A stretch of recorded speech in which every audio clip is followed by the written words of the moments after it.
name is Harry. I'm from London. Meghan Markle here.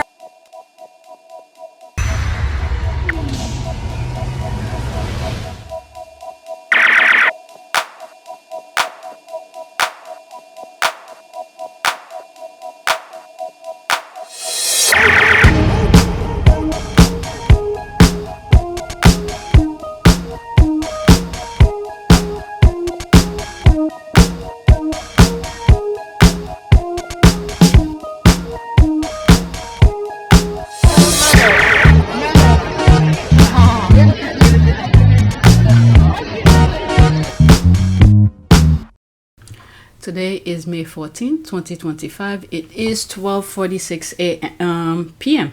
12:46 p.m.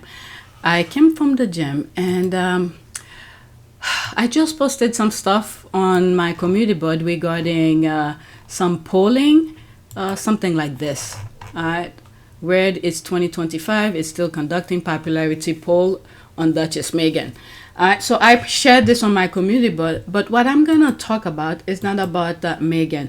Maybe later tonight, I'll create a new list for these to be on it.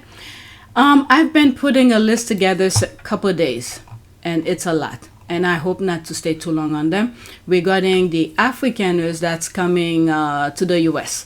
All right, so let's go on Twitter. Oh, we are on Twitter already. All right, let's see here. Okay, the chartered plane carried the first group of 49 Afrikaners refugees is expected to take off on Sunday night. So I think they're already in the US. I'm not going to read the article. All right, so that they are leaving. All right, so now I have a video. Like I said, I just want to go through it really quickly. There's a video that I came across. I have several videos. This one is 5 minutes. They are dealing with those ones from Brakpan. Okay, I guess this is an area in South Africa, but let's listen to this. Halted refugee admission in America for people fleeing war and famine in places like Sudan and the Democratic Republic of Congo. Back with Rick, Mark, and Eddie. Rick Stingo. Yes, it's so deeply and morally wrong-headed and repulsive. These are the descendants of the people who created the most diabolical system of white supremacy in human history, apartheid. They're not directly responsible for it, but it was a system that actually moved black people off of the arable land. So they inherited the land that the black people had to give up. It was called forced removal. It was something called a Bantustan policy, where they moved black people out of the cities and farmlands into these remote areas with non-arable land. I mean, it was just one of the most worst processes ever. But what has happened in this strange, bizarre world we're living in is that the Afrikaners have become the darling of these right-wing, white supremacist movements around the world. That it's like the lost cause for them. It's like the old Confederacy. They're held up as these white Christians who are being dispossessed of their land. It's like this is a modern replacement theory in a country where, by the way, white people make up 7% of the population and own 78% of the farmland. So wow. It's actually, there's no injustice here. As you mentioned, it's taking places away from refugees who are really being crushed by authoritarian governments and military governments for these folks who have never had anything happen to them. I mean, Trump amazingly called it a genocide, one of the worst lies I've ever heard him say. There's just been a small handful of farmers that have been killed over the past 10 years. No land has actually been expropriated. So it's just a farce and a sham and a moral ugliness. What happens now that he's taken this step? I don't know. I mean, it's like a Batman movie or something where all the bad guys get collected under one roof. I mean, like, who else do you now go and find other racists who have repressed people and give them refugee status here? It's just, I don't know where it goes from here. But I mean, you even said it. It's like a headline from The Onion. I don't even know how to get more extreme than this.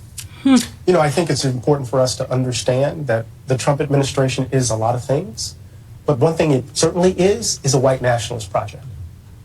And oftentimes we don't want to describe it as such. I'm not reducing it to it because there's greed, there's graft, there's all sorts of things happening around it. But we need to understand the way in which great replacement theory is driving this. There's a sense in which the immigration policy is all about demographic shifts. There's a sense around the assault on voting rights and civil rights. It's all about who will have the decision-making power to determine who will run the country. And here, this idea that the republic must remain a white nation is evidenced in this move, which is so explicit that it cannot be denied. And so when we don't describe it for what it is, we become, in an ironic way, complicit in what they're doing. It's a white nationalist agenda, it seems to me. You know what I'm going to ask you?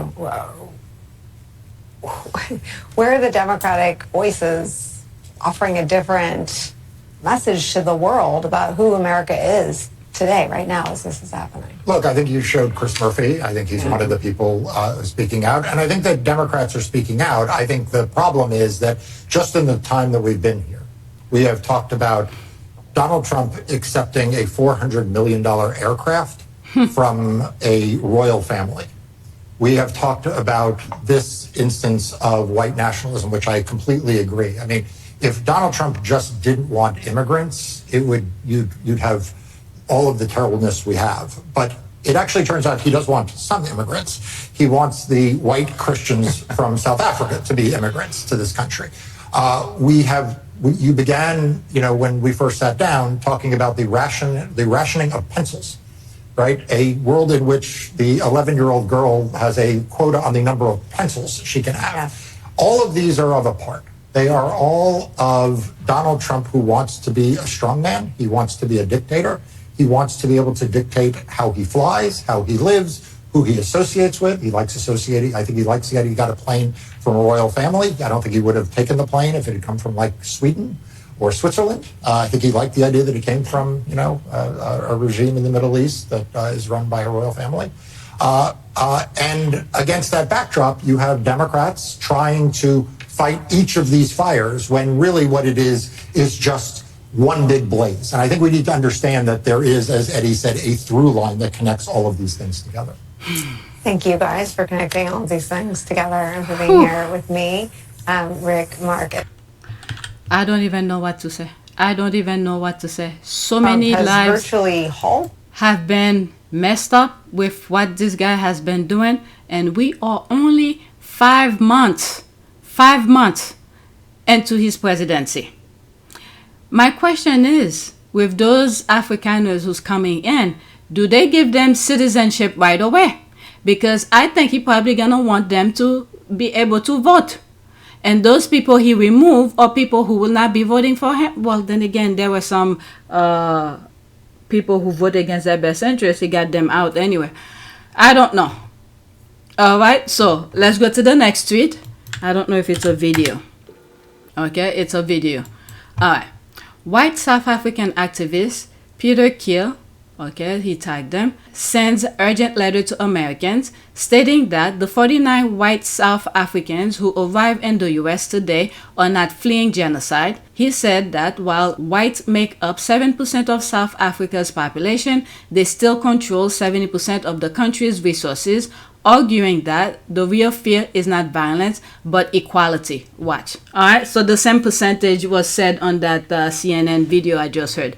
Okay, it's 1 minute and 23 seconds. Okay, so there it is here. This is a short version. I'm not gonna listen to it because the one that we just listened to was much longer, 5 minutes or so.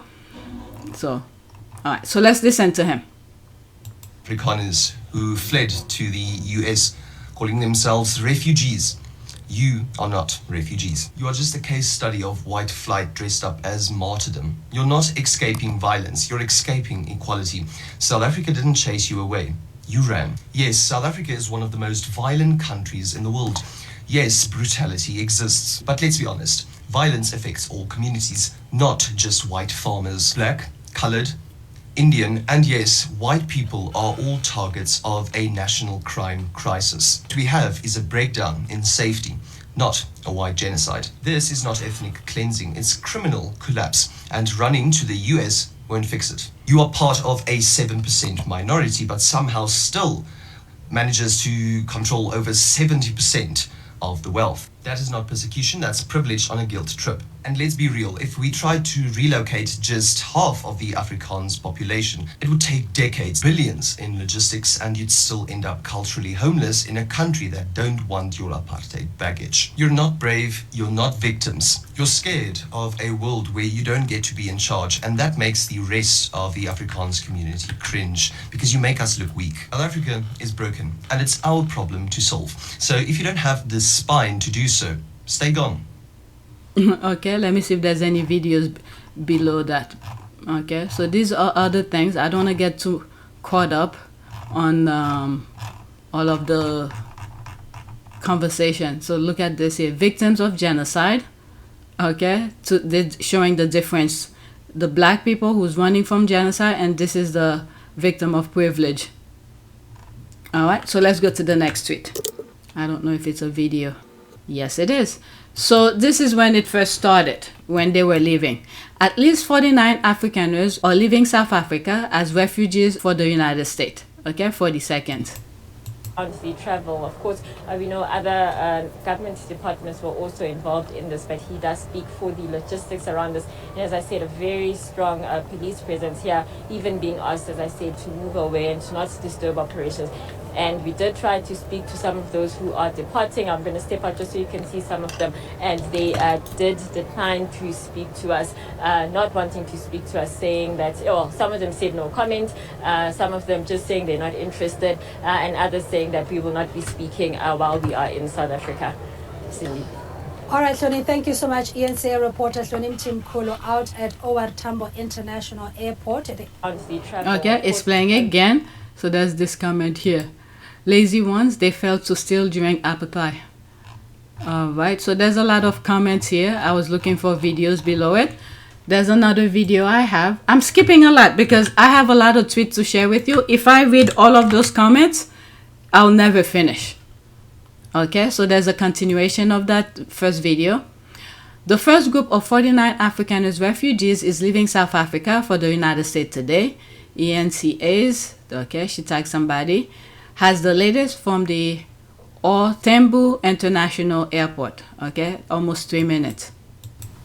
Just in terms of the logistics around this departure and the 49, and will they be a different group? Are you able to just let us know, is this the first group? Are there other groups that will be leaving? Well, in terms of the application we have, this is the only group. There's only one flight involved. So far we haven't received any other applications. So I can confirm that this is the only group that we have. Just in terms of the logistics as well, it seems to be a very tightly kept together process. Are you able to tell us just what it took to get this going? Who was involved in making sure that this does happen? Where do they go from here, and what happens when they arrive? Well, we received an application on the 5th of May, which requires us to then forward that application to the council, the International Air Services Council. And they obviously had to apply their mind in terms of that application. And indeed, they approved it. But the approval, it includes a lot of things, including the technical assessment of the flight, as well as the paperwork for the crew. So that was done, and the foreign operators permit was approved. And yesterday it was communicated to them. So basically, in terms of the application, it has to state the route that has to be taken by the flight. It has to state how many people are supposed to be there. But also in terms of the issues of when we approve, or when the council approve, there has, in this particular case, there are conditions that are attached to it. And that is one of the most important ones, is vetting. So they must have been vetted, because if there is a criminal issue pending with one of the individuals, so that has to be picked up by SAPS. So we're not sure, that's not our area. It has to be through the purview of SAPS. You would have to check with them. So basically the application entails those kind of things. In terms of the route that they're taking, the flight comes from Texas, and it came via Dakar up to here, OR Tambo. So going back, it's going to be OR Tambo, Dakar, Washington Dallas Airport at Washington, D.C., as well up to Texas again. And if it does happen that there is then another group that says that they want to leave, is that open for you to facilitate again? And is there a time frame for when you do this, or if there's a group that comes through, you will be able to facilitate? Well, of course, there has to be another application, and it is the duty of the council to consider any application that is submitted. So if there is another group that's going, of course, it is their responsibility to do so. They would have to consider that application. Thank you so much. My goodness. As I was listening to him, all I was thinking is, this is what happened. The people of the United States, the ones who vote in the last election, gave the worst president all those powers. The House, the Senate, and then little at a time they were chipping away toward the, how do you call this, the Supreme Court. And this is what happened. It's like there's no checks and balance because the Republicans, take control of everything, every part of the government. All right, so there's it's only 5 seconds. What did that say here? Anyone want to take bets on how fast they're going to cock and want to come home?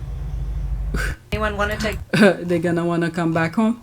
All right, so what is that here?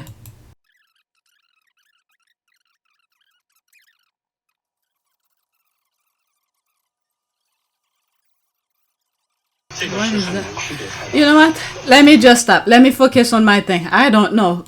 It's like there's no check and balance with what's going on in the US. With all those switching people, shipping people, getting Americans out of there, and then bringing some random people. All right, so that they are here. They landed. The first group of Afrikaners from South Africa has arrived in the United States. 51 seconds.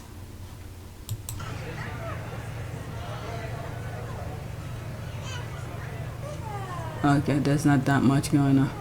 Well, let me just go through it really quickly. It looks like it's just, we can't even hear what they're saying. So are these all farmers? LOL, they need to leave black continent should be for blacks, and every other person should buy or be granted citizenship like they do in the US or UK. Welcome to these beautiful new African Americans. I know it's because of Elon influence. I think so too. And so many other things. And during Trump's first presidency, I don't know if some of you were aware of it. They were, those white South Africans were calling for Trump to help them. So that they are here arrived. According to Grok, they were granted P1 refugee status, which makes them eligible for government benefits. Where's the MAGA outrage? All right, so there's that. All right, so let's leave that alone. They're laughing, taking people's money. All those immigrants that he shipped in South America, work their butt off, pay taxes, and they're going to get nothing. And these are just coming to just take. I don't know. Okay, trending. Racist Afrikaners are being rejected. Bishop of the Episcopal Church, Sean Rowe, declining to assist the federal government in resettling white Afrikaners from South Africa. All right, so this one is almost 2 minutes. A flight carrying 59 white Afrikaners from South Africa landed in Washington, D.C. today. The Afrikaners were the white minority group in South Africa that ruled during apartheid. The group was granted refugee status from the Trump administration, as the Trump administration has accused South Africa's government of racially discriminating against them. The South African government has denied this.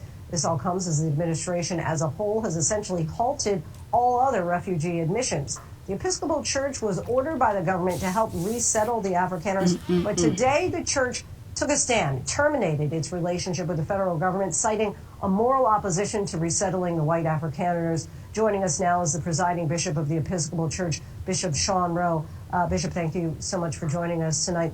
This was a 4 decades old relationship across many administrations that ended today. Why did the classification of these immigrants as refugees cross a moral line?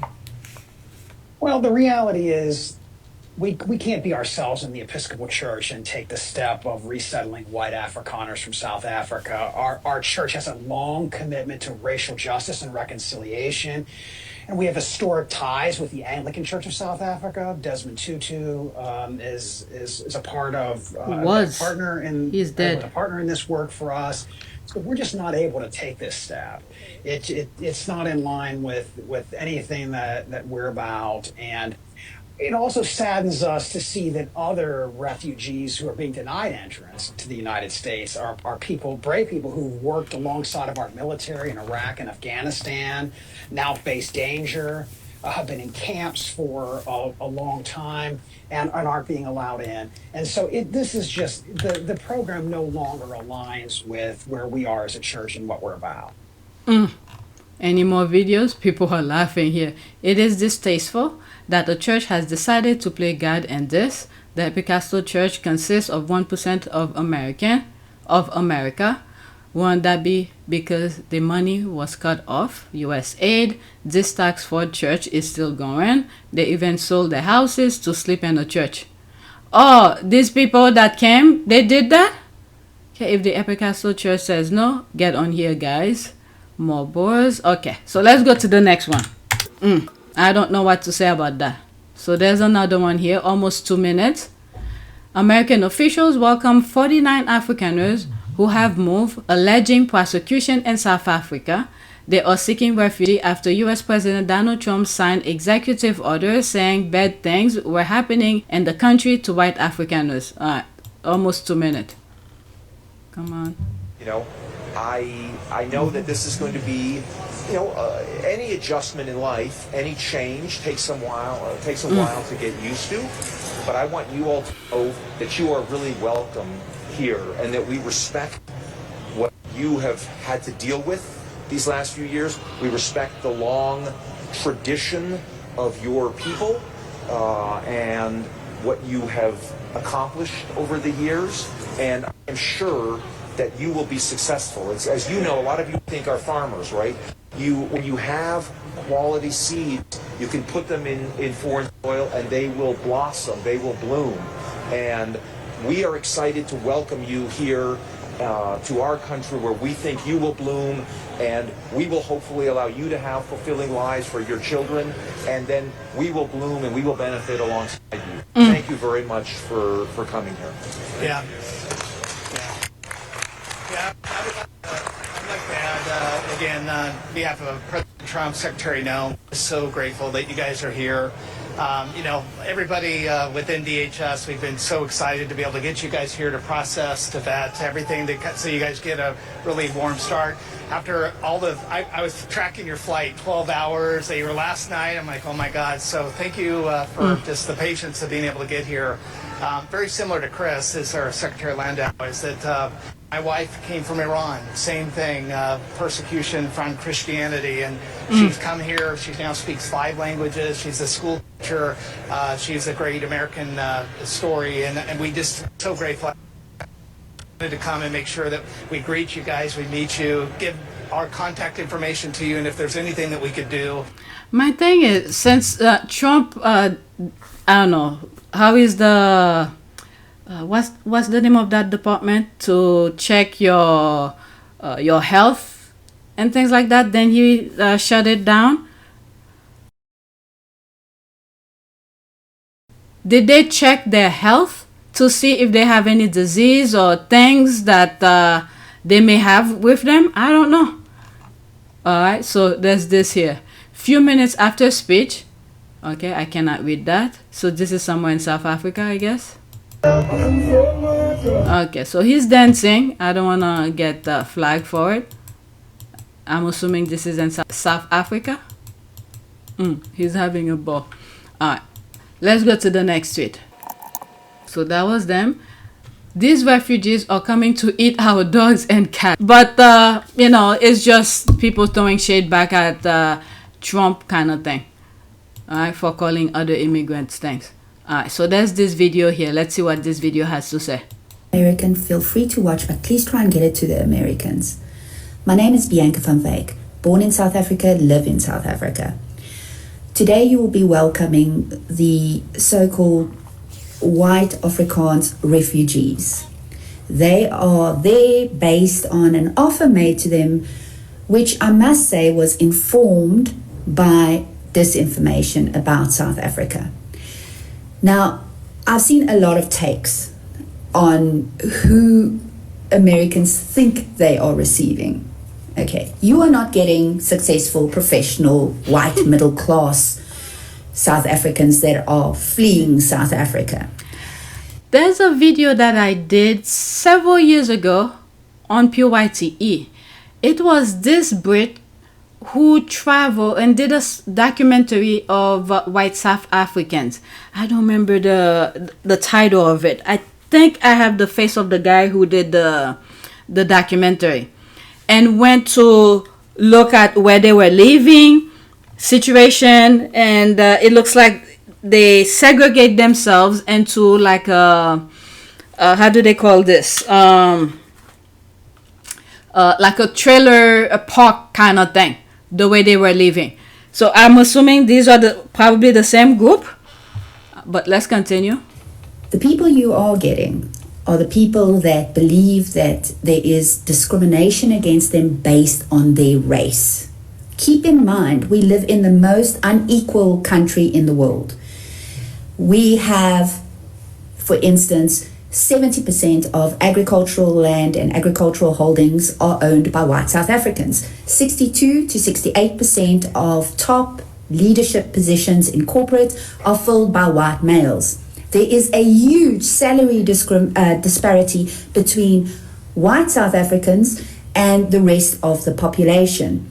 And there are a number of other indicators which shows you that this story of discrimination based on race is false. Another thing that I wanted to say is that you will get certain so-called refugees that have experienced crime. However, in South Africa, no one is exempt.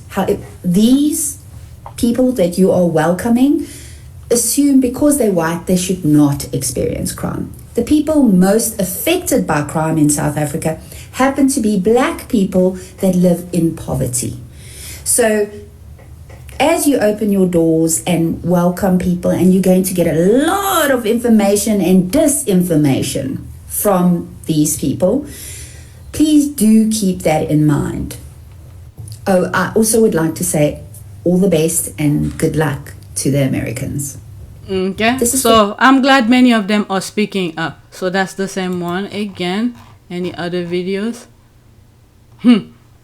This is what she's making reference to. Let me pause this. Okay, I will say that your own people are done with you, but you are not even their people. Black fatigue, agree. So there's all of this. I don't want to get into that, but let me focus on the things that I put. A lot of information going out there. Okay, Mr. President, at real Donald Trump, I blocked him too. He wasn't a farmer, but a salesman on $1,426.45 per month salary. You been scammed. Let me pause this. So he's making reference to this guy. So he was a car salesman. Let's see here. Dozens of Afrikaners who claim discrimination in their home country are heading to the United States, where your administration is going to welcome them as refugees. Now, this comes as you've halted virtually all refugee admissions for people fleeing famine. The video is very low. Okay, dude, let's pause this. Dude even had to wear khakis to try and prove his case that he's a farmer. Scam 101. Let's go to the next one. It's a picture. Oh, the same guy again. I saw a South African immigrant couple having a break there in the USA, and it's just red hot dog and processed beef. Why is it patties? Because actual meat is too expensive. They are going to die. Okay, is that a joke? For a refugee fleeing to America because he can't get a job in South Africa due to beef, this guy has been doing amazingly well. Do you think they'll do a January 6th when they see the price of borrowers? Let's leave that alone. There's another video. I mean, if they're not happy where they are, and then this is of it. Okay, so this is the same video that I've already shared with you. Okay, so I'm not gonna go on it. I'm not gonna play it again. Let's go to the next one. Okay, again, this is that young man again. 50 Afrikaners fled South Africa. Okay, so I covered these already. Let's move them away. Next one. Because it's been a couple of days since I've been putting this together. All right, this one. Okay, I purposely bookmarked that because what she was saying, I did not understand. And someone asked, what is she saying? And there are some comment here. All right, so this I cannot read. I think this is the response. She's mixing whatever that word is and Songa, loose translation. Okay, so this is the translation. I'm not going anywhere.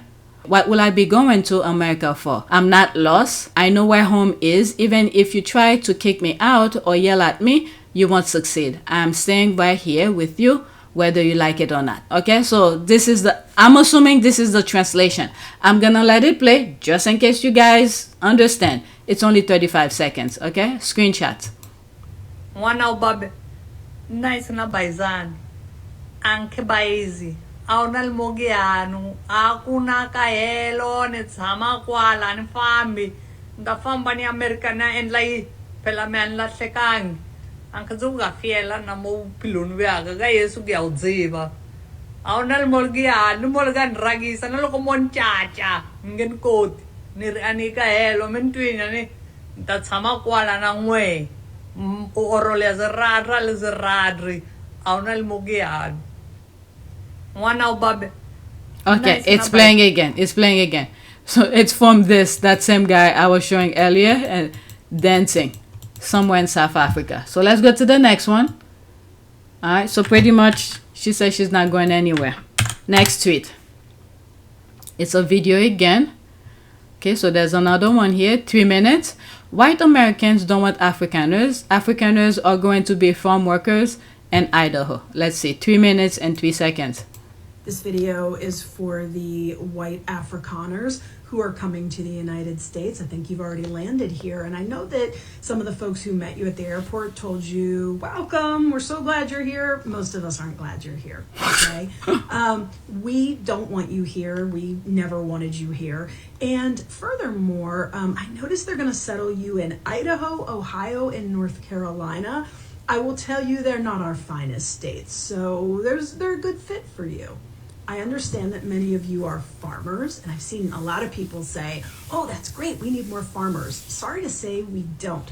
We actually need farm workers because we've deported most of them. So if you can, put your picking hat on and think about, picking produce, that's largely probably what you're going to be doing here because I hear you don't have a lot of skills.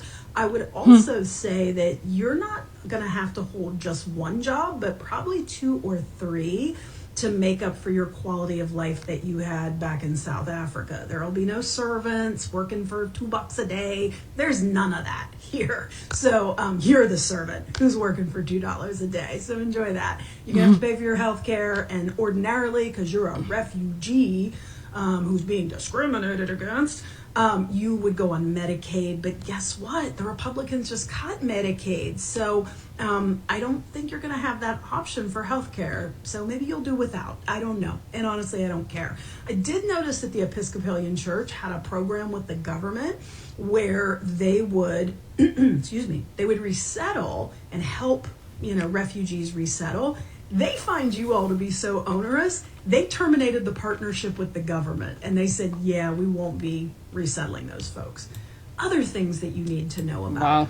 While we are 58% white here in the United States, that's not going to last much longer. Within the next couple of years, we're going to be the minority, which will be fun for you because that's what you're used to. This is the thing that Trump is looking at, okay, to see those numbers. So this is why he deport a lot of other groups, make the numbers change for his type of people, and then bringing these people back in. But anyway, see, the thing is that if America had paused, stopped, and deal with our issue and tackle it and in a reasonable way, all of this will not be happening. But they refuse to acknowledge the things that they've been doing to other groups. Instead, they double down, quadruple, and look what Trump is doing. Okay, but let's continue.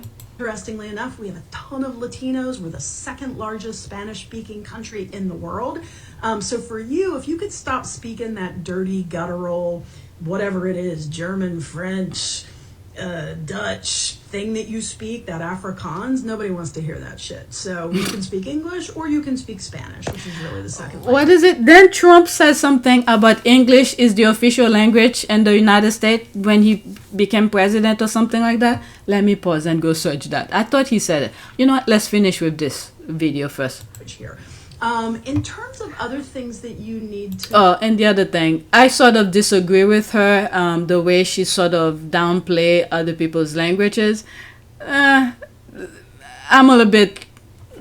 I have respect for other people's language. She could have rephrased it a different way. All right? Just said you just have to learn English. I don't know. Maybe they do speak English because South Africa speak English. But the way she phrased it, I didn't really like that. We have to have respect for other people's languages. But let's continue. But saying that, knowing how Trump is, have no respect for other groups, so whatever, maybe it fits well. Let's continue. Know about the black people in this country, they don't get fucked with. Okay, I know that there's a long legacy of colonialism and all kinds of stuff happening in your country, but our black folks have sort of been through the fire, if you will, and they're not going to be fucked with. So you're the minority here. Enjoy. I really hope you like your time here. I'm going to bet my ass that you're going to be booking it back to SA probably within the next 12 months. Have a great day. Let's pause. Any other videos? Okay, so there's that here. There they are here. Okay, this you. You don't look very American to me. Who's what? Okay, I don't know who's this. Okay, so there's extra other videos. What is that? I thought liberals were tolerant and loving and help the oppressed, but there was none of that over there. This is the pretense for them to get over here. But anyway, let me just share what I came across. Okay, so so I shared that already. Okay, couple of them are replaying. Okay, so there's this here. This one I didn't first laid eyes on these South. Okay, black Americans are getting involved as well. Just don't send them back. Okay, let's see here. 37 seconds. When I first laid eyes on these South Africans coming over here, I said, wait a minute. I ain't never seen an obese South African before. I mean, I ain't never, anyway. I'm serious. What? When white America get through with these refugees, I hope somebody tell these people that America gonna turn them every which way but loose. These people going back home, y'all. They will not stay here long term. America is ghetto as fuck, and they don't care. Just looking out of the window. They get through with these people, this man gonna be skin and bones, bones and skin. When I first laid out. But the thing is that the persona, I don't know, people from other countries. Let's look back, let's say in the 80s, maybe the 90s. Some of the things we used to see, what makes America great, the joyful, the music, the cultures of different groups. But Trump got rid of them. These were the people who make America what the envy, back then, the envy of the world. But they turned these people away. And then they're bringing the people who just want to be by themselves. Wherever they go, they cage themselves. The reason I'm saying that about the cage themselves, when Mexico was is telling those Americans who's blocking the beachfront property that they're not supposed to do that because the beach belongs to the people. So these are the type of people. They see something so joyful, they want it for themselves. Once they get it, they cage themselves in it. They don't want anybody else in it. So the joyful, the cheerful, the kind of things that used to make America the envy of the world, Trump destroyed it, sent them back. And then some of them did vote against their best interest, despite the fact that they knew what this guy was all about. All right, so let me pause and put this. Okay, my list is a little bit hectic. Some of them I skipped. There's others I changed completely. Okay, so this is the young lady. I put it twice, it seems. Oh my goodness. Let's move. Go to the next one. Because it was like a couple of days that I was putting this list together, so some of them are duplicate. There is no white genocide in South Africa. So let's listen to this. 2 minutes and 4 seconds. Okay.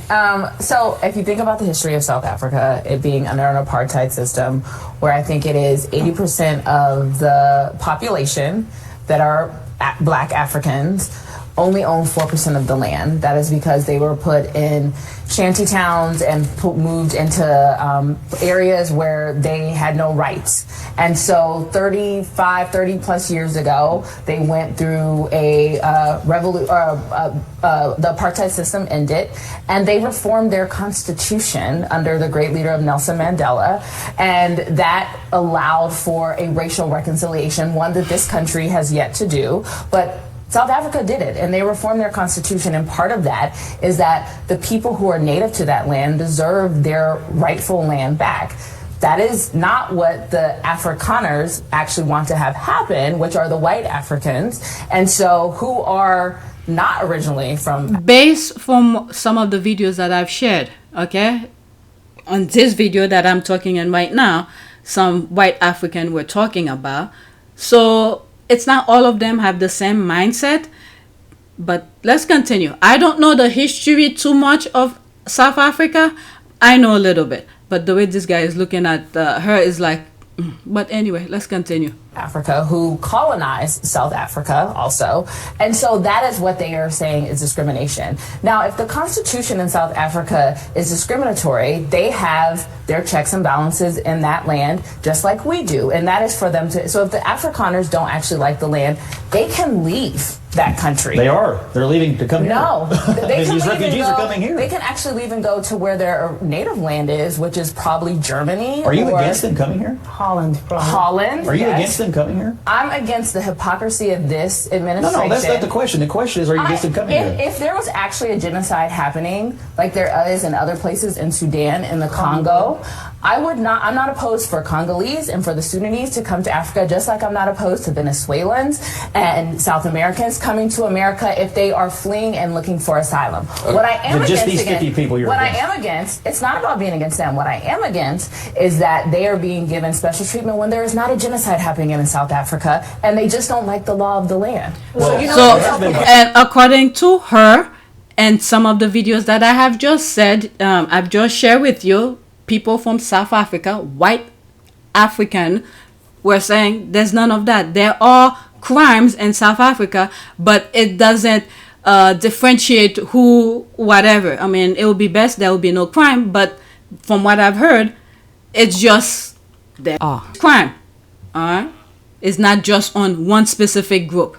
Okay, so that's that. Let's leave that up. Let's pause. Let me go to the next one. I'm just sharing with you some of those things that I came across. Okay, so this I already shared. Mr. President, he wasn't a farmer, but a salesman. Okay, so they lied to come over here. I've shared this video already. So let's move on. Next one. I'm almost done. 2, 4, 5 more. Okay, so there's another one here. 1 minute and 20 seconds. South Africans is not normal. Lessons. The Great Sec of 2025. History lesson start. Okay, so let's listen to this. Look like it's a parody. Come on. Class, settle. Okay, everybody open your books. We're going to start on page 32. We're going to start with the Great Sec of 2025. Okay, who can tell me when in 2025 did the Great Sec happen? Ja, Kobus. That's right. May 2025. Very good. All right, and who wants to tell me what was the impetus, like what started the Great Sec? Why did it happen? Ja, Ntokozo. Yes, because the Voetsekkers were not happy with equality and they were trying to victimize themselves, and then they tried to commit treason. And it didn't work, and they accidentally ended up with refugee status, and said, very good, take a gold star. That's a very in-depth. Okay, so she's sort of giving the, I guess, in a parody way, what happened in South Africa. It's something I should be looking into to see how this all came about. Yeah, they love to cater themselves in a a victim. I mean, from following Harry and Meghan, the things that the royal family be doing. So it's pretty much aligned with these people. All right, but she's sort of explained it in a parody way. Answer, good for you. I can see you've been studying. Okay, next, who wants to tell me why so many people were so angry at the Voetsekkers for the Great Sek of 2025? Yeah, Mark. Listen, we've talked about your language before. I mean, technically, because they took the rest of the world for a... It's not incorrect, but see me after class for your language. Okay. Have we ever been serious? Never. Okay, so that's an ad. Let's go to the next one.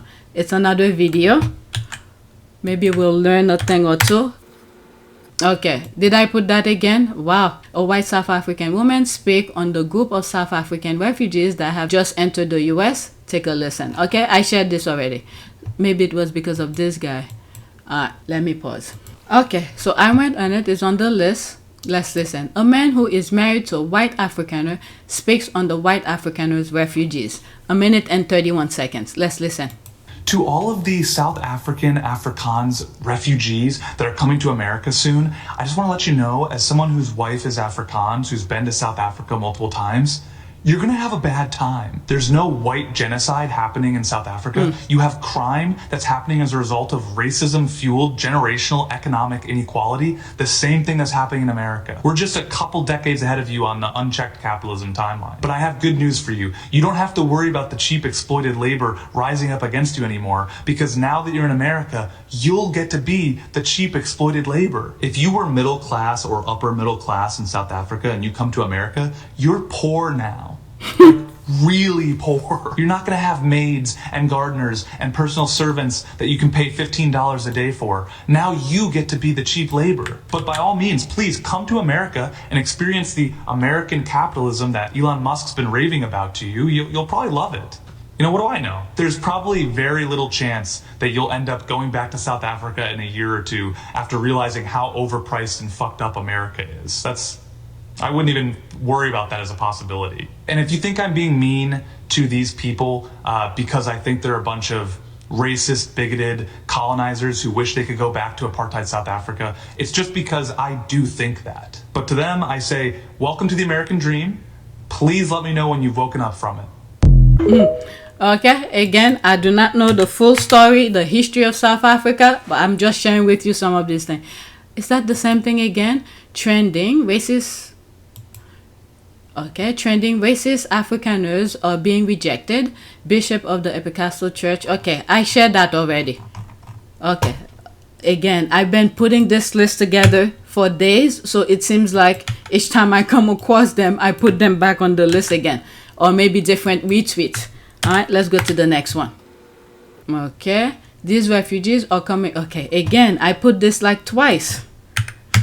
All right, let's go to the next one. Okay, I got one more after this, and then that'll be it for the video. I just wanted to share with you some of these videos. Okay, here's what's going on in South Africa. Please share the truth. What really going on in South Africa with the white migrants? Okay, oh my god, 4 minutes. Wow. Let's see here. It's 4 minutes and 42 seconds. Which are exclusively inhabited by white people. There's no running water here, and no mains drainage either. Lee is one of the few people concerned for their welfare.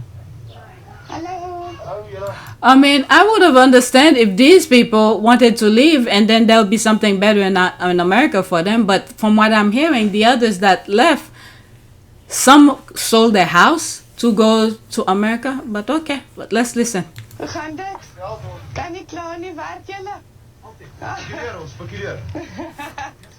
Her aid organization has come to the rescue of these newly demoted people.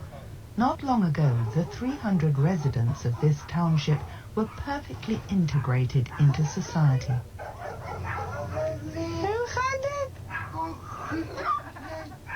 They were laborers, employees, and craftspeople. Well, you ain't gonna believe it. I'm a qualified cabinet maker.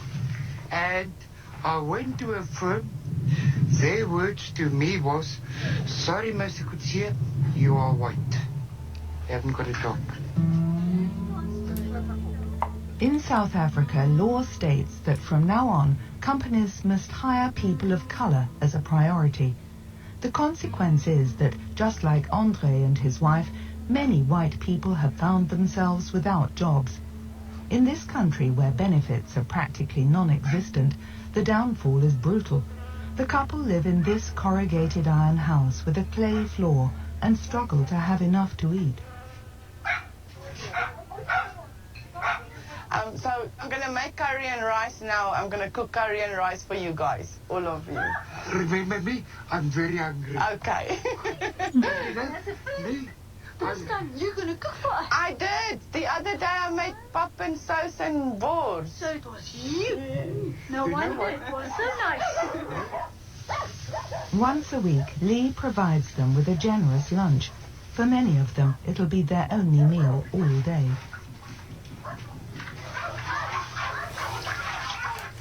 Is jy honger? Ja. Well, how many people are you? Well, we're going to see for the children. Let the children eat first. I'm going to try and stretch it as best I can with what we've got. But usually I can feed about 50 to 100. Rice and then with the little bit of meat and sauce. And they're like eating meat every day? No, this is a luxury for them. They don't eat meat every day.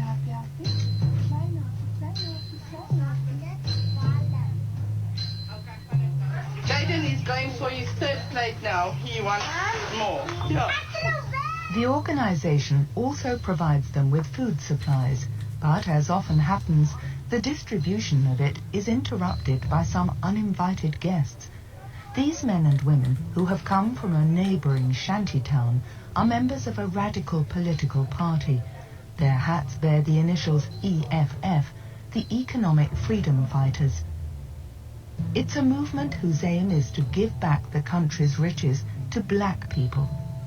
They say they have come in peace. That means we are one. Despite the color, the blood is one. And then we should take care of one another. During this stirring speech, other members of the group take advantage of the distraction and steal some of the food. And they're not afraid to show off their loot.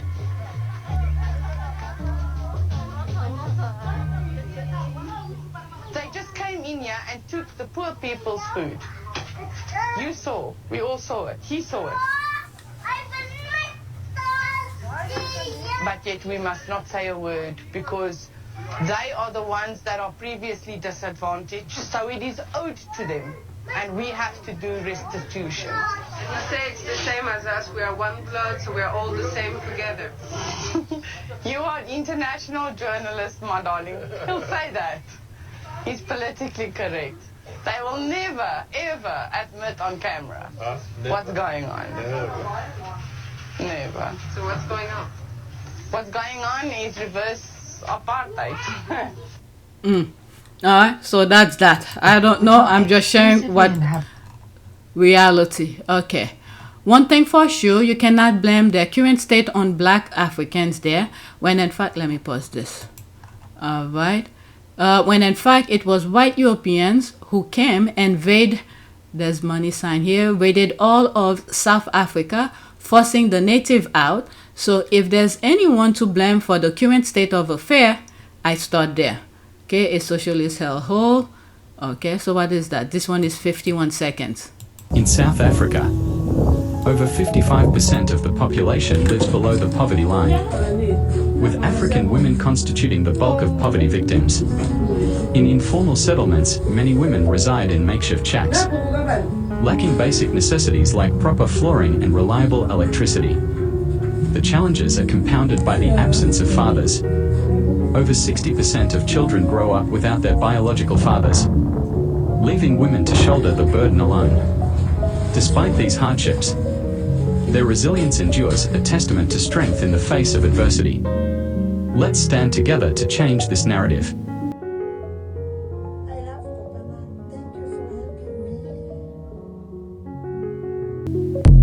Alright, so that's that. Let me go to my last one, and that'll be it for the video. I had them, I was trying to avoid them, and I was like, so I shared that already. So that's that. Okay, so please take a moment to subscribe, like, and share. If you want to support this channel, there's a PayPal link and a Cash App link in the description. You could donate. Those who have donated, thank you. Alright, so that is it. Alright, I'm done with this.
It is a great privilege to be with all of you today.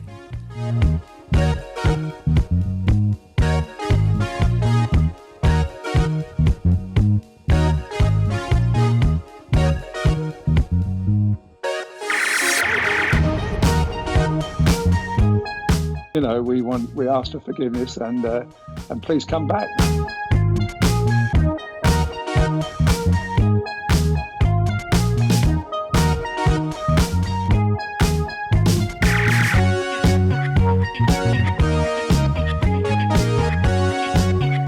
As you saw me find the love and happiness that I'd hoped for all my life.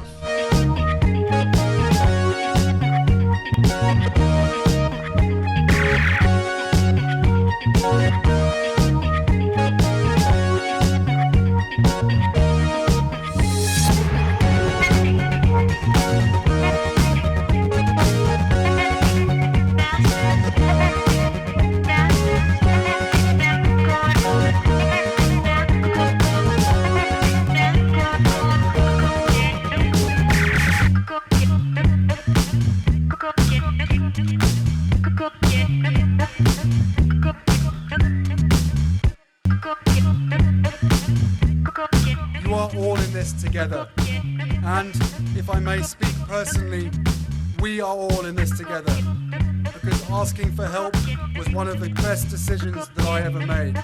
You will be continually amazed how life changes for the better.